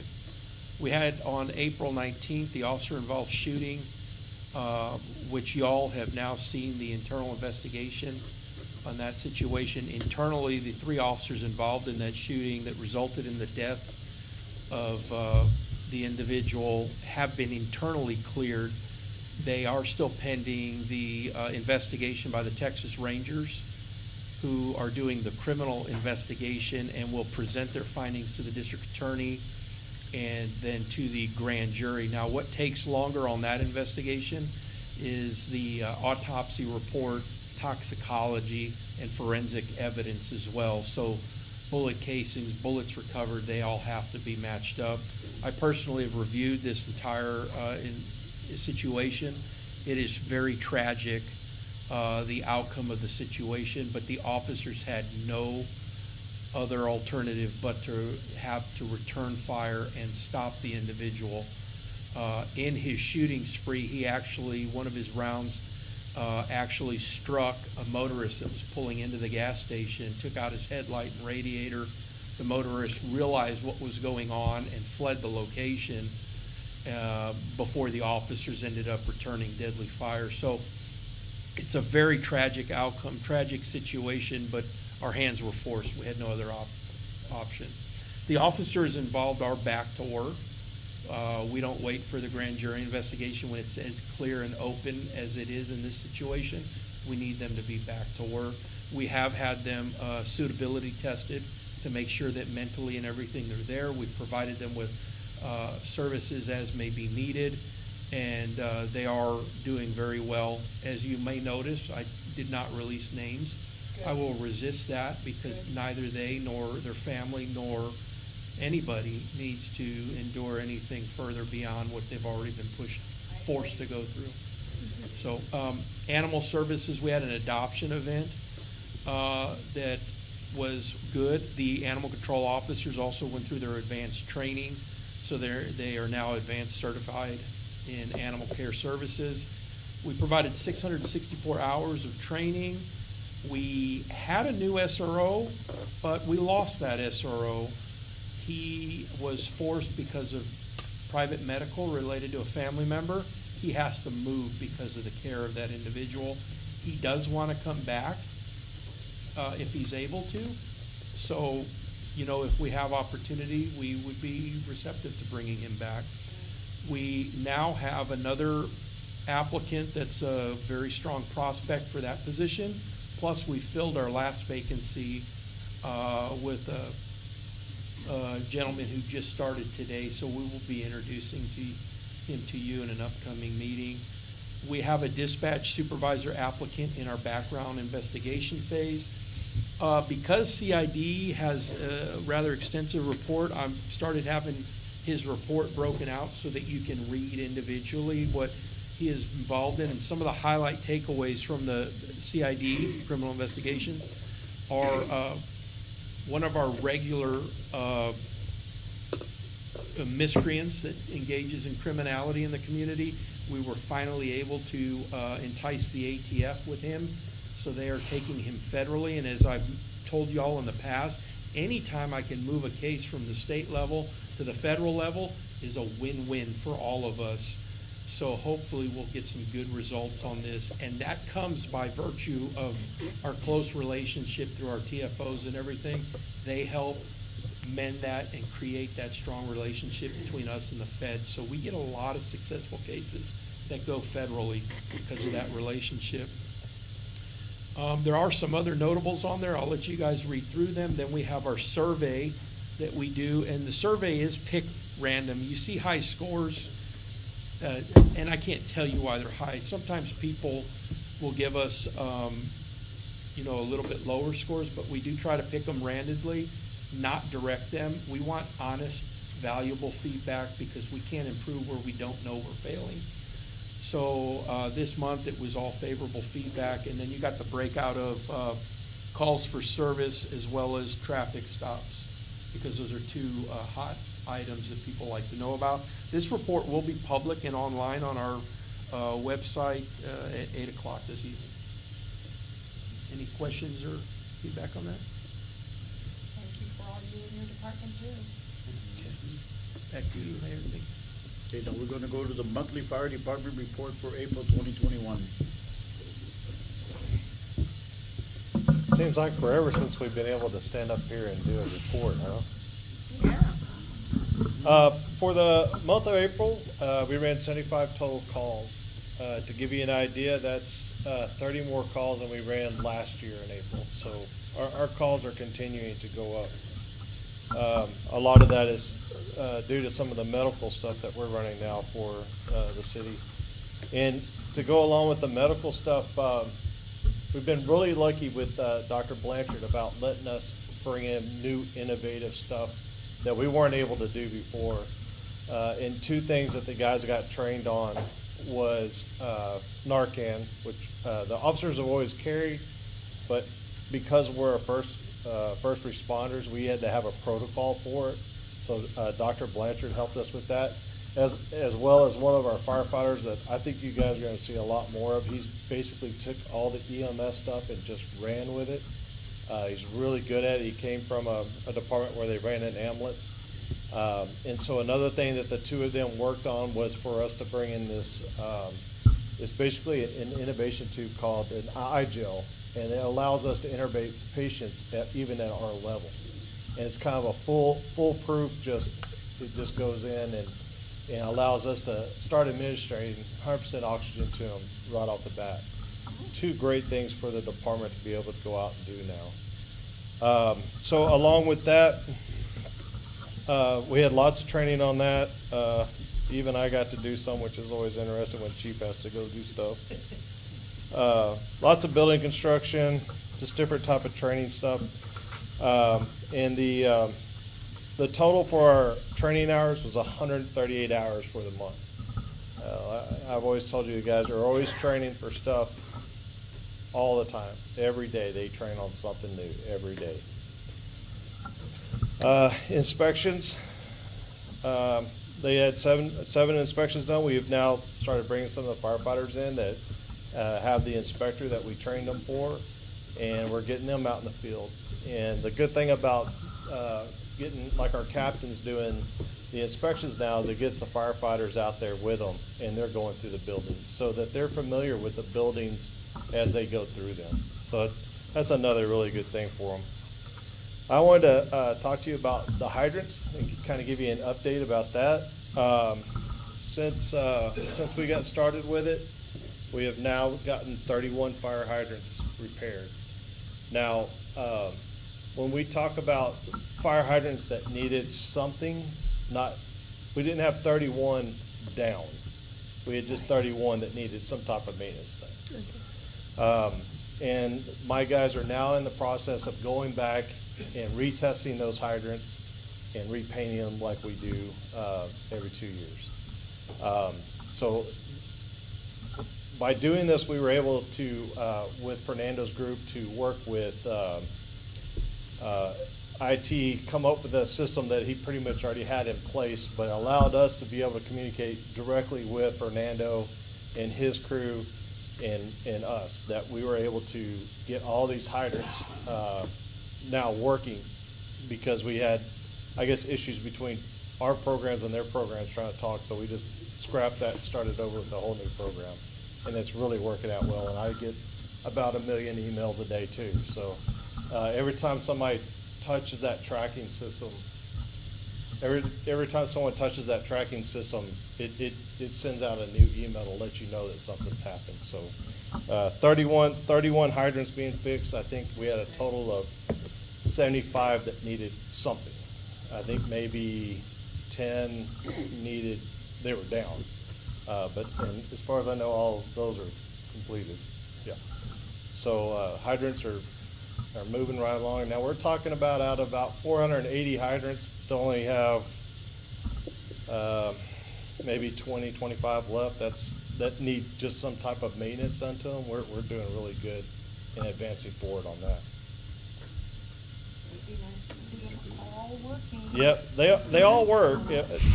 Like I said, we only had about 10 that just needed some, 10 or 12 that were down. They didn't work. But since then, we've been able to get those back in order and start the maintenance program on these. And brush truck's coming along, so hopefully we'll be getting that thing out for too much longer. Thank you for all you guys do. Yep. Thanks, Nathan. Okay, now we're gonna go to city council or staff announcement. Just in time. Citizen comment? How about No, citizen I'm comments? skipping it. We're putting that. Oh, okay. Okay. I want to update you, a lot of this has been covered already, but what happened this weekend, I want to give you some additional insight into that. A lot of staff members, and we can go into more detail with that, were out and about working as far as the rain goes. We've received well over 4 inches, closer to 5 inches during a very short period of time. A lot of people are working in the field. Fernando, I'm going to ask you to come forward and give an overview of what your department is doing during this process. Thank you. Okay, so just a quick rundown. Once the rain started, the first guy went out. He started checking stuff, called in the mechanic right away because they saw that it was getting darker. So, and then within another 15 minutes, they had a third guy out there to start working on the pumps, turning them on. We did run into some issues with water from the tides coming back in on Euclid, so we were circulating water there. We had the issues with the hoses, got that straightened out. They worked all last night. They're working all today, and as long as there's water in those ditches, they're going to keep running those pumps until we're completely dry. We did have sewer crews start coming out with water issues. Manholes were busting open with the amount of pressure of water going through them. Some of them were storm manholes. It's just so much water, especially on D-Berry. The storm runs right through the center of the road, so those manholes were popping lids. So guys were coming back in after them, putting them back in and putting sandbags on them to help hold them down. There was some issues with sanitary sewer stuff, so they were out and about treating water and making sure that they were keeping up with that. So we had about 6 or 7 staff members from Public Works alone working, and then we had, I know, officers going around. I know I saw some of the other council members out there driving around looking as well. Gary was out there too. So it was just unexpected to get that much amount of water. And then we had that tornado warning too. But we're getting ready for the next round. Hopefully it's not as bad. But I know starting Wednesday we're expecting more rain. I do encourage people, if they don't have to be out, to stay indoors. That's the biggest issue we're having, is they're causing waves to go in and into businesses, into houses, and making things worse. And then we had a lot of stalled vehicles too on the road, and makes things difficult to get around them and get them out of the way. But we're going to be running those pumps until everything pumps dry. And I think, Chief, your information that you're putting out there and all the updates that we're getting, I think the community truly appreciates that. Well, that's a collaborative. And I Well, mean, that's why I said that. That's exactly why I said that. I think that's, the community truly appreciates that, so. I want to point out also, we just didn't end on Sunday, and this morning we had a meeting this afternoon as a post-storm analysis on what improvements can be made. And frankly, had a very good team in there, and a couple of council people also, to have council input into this, including the mayor. It was very useful and gave us some direction as far as some of the weak points. There are always going to be weak points in something like this. How to strengthen those weak points, and we have some direction to go, and some options to consider to strengthen where there needs to be some reinforcement. So that work is ongoing as a follow-up to what happened yesterday. Any questions? Okay. Overall, good job. Now we're going to go to citizen comments. Citizen comments are intended for the matters that are not scheduled on the agenda. Please limit your comments to 3 minutes and state your name and address for the record. Be advised that the Texas Open Meeting Act prohibits the city council from responding and discussing your comments. The law authorizes the following: make a statement of factual information, recite existing policy, advise that this subject may be placed on the agenda for a subsequent meeting. Any comments? Mary? It's not posted online. Anybody in the audience? Come on up. Come on. Thank you very much. Larry Bailey. I will be brief.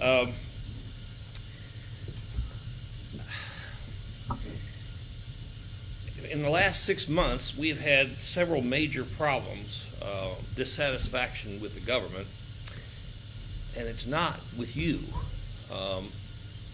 As the local doctor, I actually kind of have finger on the pulse of what people are thinking. And they're very satisfied with the job that you are doing, but they're not satisfied with the feds or the state. And as I've been repeatedly reminded, we lack a forum for discussing those issues. This is not the time or the place to do it, but we need a time and a place to do it for the citizens of the whole community to be able to talk about issues and how to respond to them. Because in the last 6 months, we've had a power outage that was apparently governmentally instrumented. And because of that, other towns and cities in Texas are instituting town hall meetings. We've had an election that was a fraud. We've had a stab through the heart of the industry that we depend on, the energy industry. And now we have an invasion amassing on our southern border. And all this talk that you all have been doing about budgets and so forth are all going to be blown out of the water when buses start appearing in the Civic Center full of illegal immigrants dumped on our doorstep, which is what they're doing in some parts of the country. And I believe this incident we had the other day, a couple of weeks ago, was an illegal immigrant, the man who was killed, is that right?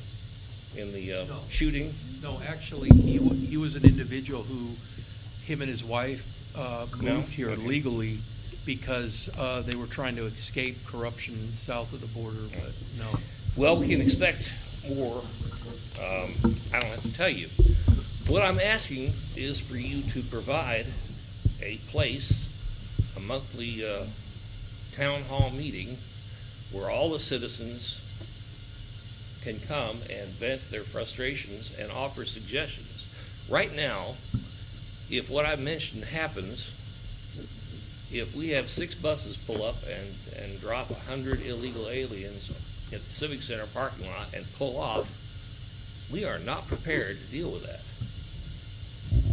Are we? Unless there's something going on I don't know about. And that's what they're doing in other parts of the country.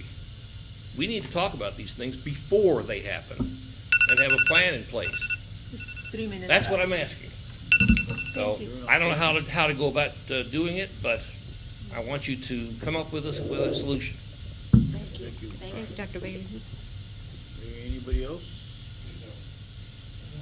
Okay, now, we're gonna go into executive session, which is section 551.071 of the Texas Open Meeting Act, to meet with his attorney to seek legal advice on a matter in which the duty of the attorney to the city council under the Texas Disciplinary Rules of Professional Conduct of the State Bar of Texas clearly conflicts with the Texas Open Meeting Act relating to the State of Texas XRE Association Against Annexation Abuse versus City of Aransas Pass, cause number A-19-0368-CB-C in the 343rd District Court of Aransas County, Texas.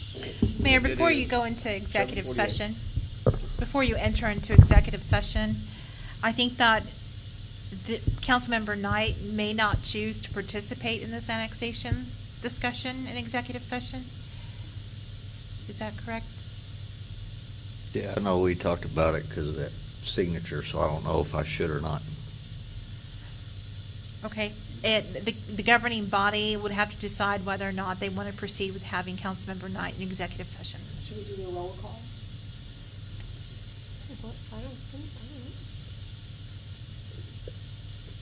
Do you want them to make some decision, or would you like to make your decision, Mr. Knight? Well, they can make it if they like. I'm fine with that either way.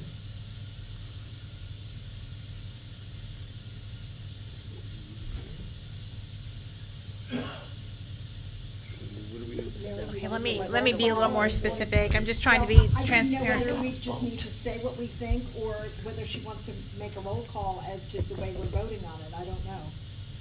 I mean, I believe my personal opinion is, and it's nothing against you, Jason, but you are on that annexation lawsuit, and the information that we are gonna be getting from our attorney is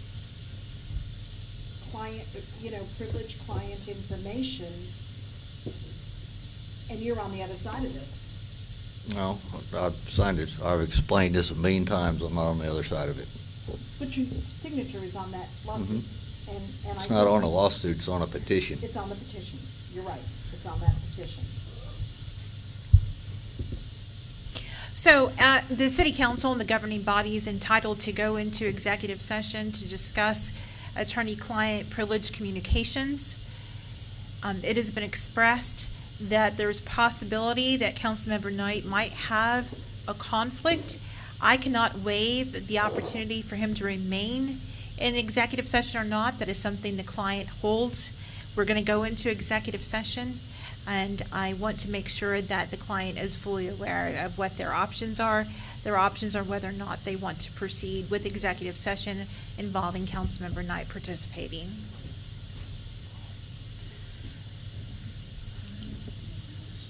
I don't know how to. So as you go into executive session, if you make a motion to go into executive session, if you could just let me know whether or not you're allowing Councilmember Knight to participate. Before we go there, I know that Councilmember Knight knows the legality if he were to discuss anything that's said in executive session. And if he gives us his Exactly. word, Yes. I want to hold you to that. You Oh, can't yeah. tell that even your father. Oh, you got it. I'm just making sure that nothing is discussed here, I can just see where they're saying that you're on you Oh, I know, signed yeah, that petition, yeah. and that's just, Yeah, I understand that. it's kind of, you know, it's kind of a, I'm undecided what I should do, just based on that, because I'm not saying that you will, Oh, I but understand. that's, you know, I don't know. Yeah, I 'Cause understand. I'm thinking of protecting the city of Aransas Pass, I is what I'm, understand. that's what I'm considering, Oh, so. I understand. I'm caught. I know.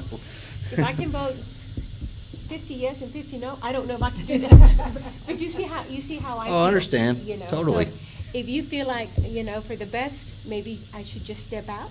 If Yeah, you I take it mean- upon yourself, you know, I don't want to boot you out, but I'm just concerned. I'm like this. I understand. I'm- Yeah, I mean, I can recuse from executive session. It's no problem. Let the record reflect that Councilmember Knight will recuse himself from an executive session involving the state of Texas annexation against annexation abuse, Association Against Annexation Abuse versus the City of Aransas Pass. And you may now take a vote to go into executive session with a second.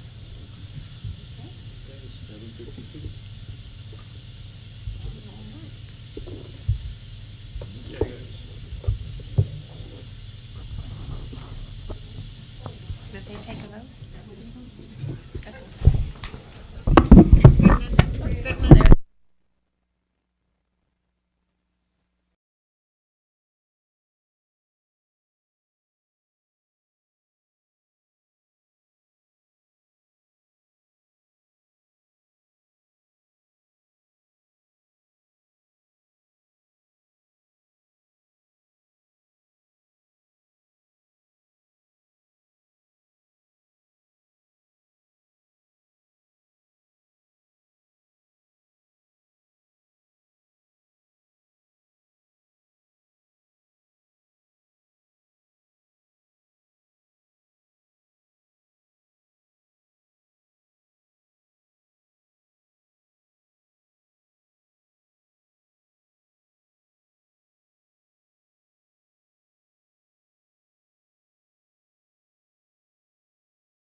We're gonna reconvene in open session to consider and take action, if any, on any item discussed in executive session.